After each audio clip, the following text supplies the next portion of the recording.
तैयार हैं अपना असली रूप दिखाने के लिए, अपने अंदर छुपे उस शेर को जागृत करने के लिए? आज से शुरू होती है आपकी नई journey pro body line fitness के साथ।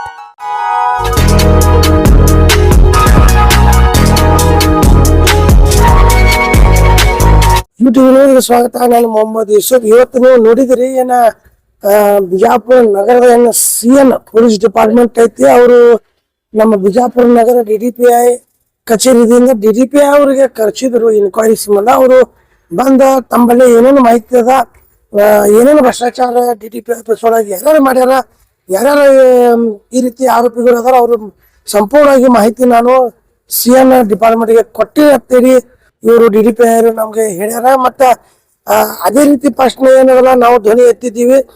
DDPI ಆಫೀಸ್ನಲ್ಲಿ ಇಷ್ಟ ರೀತಿ ಭ್ರಷ್ಟಾಚಾರ ಆಗ್ಯದ, ಮತ್ತೆ DDPI ಆಫೀಸರ್ದೇ ಒಂದು ಲಾಗಿನ್ ಐಡಿ ಪ್ರಯೋಗ ಮಾಡಿ ಇವರು ಫೋರ್ಜರಿ ಮಾಡ್ಯಾರ. ಮತ್ತ ಕೆಲವು ಸಿಬ್ಬಂದಿಗೆ ಟ್ರಾನ್ಸ್ಫರ್ ಮಾಡೋದಾಗ್ಲಿ, ಇಲ್ಲಾಂದ್ರ ಅಧಿಕೃತವಾಗಿ 200 ಸ್ಕೂಲ್ ಪರ್ಮಿಷನ್ ಕೊಡೋದು ಆಗ್ಲಿ, ಮತ್ತೆ ಇದೇ ರೀತಿ ಹಲವಾರು ಪ್ರಕರಣ ಏನದಲ್ಲ DDPI ಆಫೀಸ್ ಕಚೇರಿ ಒಳಗೆ ನಡೆದಿತ್ತು.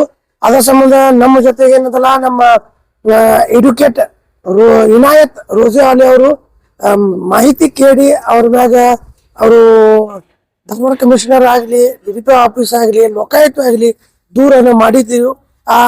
ಅದೇ ಆ ದೂರ ಆಧಾರ ಮ್ಯಾಗ ಇಷ್ಟೆಲ್ಲ ಇನ್ಕ್ವೈರಿ ಆಯ್ತು. ಮತ್ತೆ ಅದೇ ರೀತಿ ಇವತ್ತ ಸಿಎನ್ ಪೊಲೀಸ್ದವರು, ಸಿಎನ್ ಡಿಪಾರ್ಟ್ಮೆಂಟ್ದವರು ಅವರಿಗೆ DDPI ಅವರಿಗೆ ಕರೆ ಮಾಡಿದ್ರು.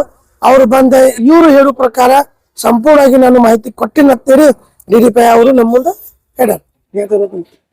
ಸರ್ ಏನ್ ಸರ್ ಇವತ್ತು ಕರೆದಿದ್ರಿ, ಕೆಲವು ಮಾಹಿತಿಗಳನ್ನ ಕೇಳಿದಾರ, ಮಾಹಿತಿ ಕೊಟ್ಟಿದ್ದೇವೆ. ಇನ್ನು ಕೆಲವೊಂದಿಷ್ಟು ದಾಖಲಾತಿ ಕೊಡ ಅಂತ ಹೇಳಿದಾರ. ನಮ್ಮಲ್ಲಿರುವಂತ ದಾಖಲಾತಿಗಳನ್ನ ಕೊಡ್ತೇವೆ. ಮುಂದೆ ವಿಚಾರಣೆ ಏನ್ ಹೇಳ್ತಾರ ಅದಕ್ಕೆ ಮಾಹಿತಿ ಕೊಡ್ತೇವೆ ಅಷ್ಟೇ. ಸರ್ ಏನು ಸಮಸ್ಯೆ ಏನು ಸರ್, ಯಾಕೆ ಈ ರೀತಿ?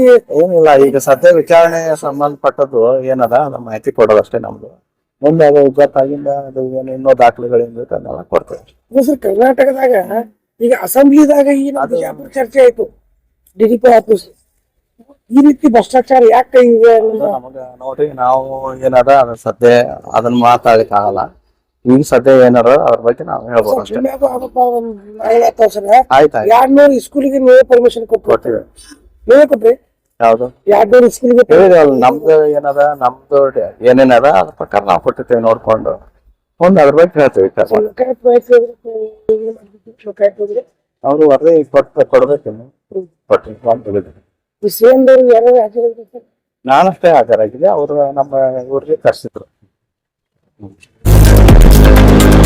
लेटेस्ट न्यूज अपडेट्स के लिए YouTube एक्सप्रेस को सब्सक्राइब कीजिए, साथ में बेल आइकॉन को भी क्लिक कीजिए। साथ ही साथ लाइक, शेयर और कमेंट करना ना भूलिए।